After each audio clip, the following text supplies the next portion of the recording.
Abdul Sitar bhai. Lagao, lagao. To the party. Defender na সেই ভাই. Ondada.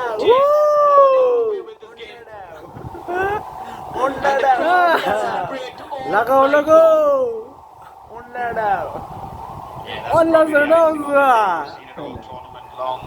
Centre backs coming up with set pieces and getting on the score sheet. I'm going to put you over once again. Ghana and Abdul Samad has been marauding today, gone up a few times and tried to get himself in goal scoring position. Once again, Lopez with the corner, keeper punching it away. But in these conditions, all you have to do is hit it into a dangerous area. That's exactly what he did.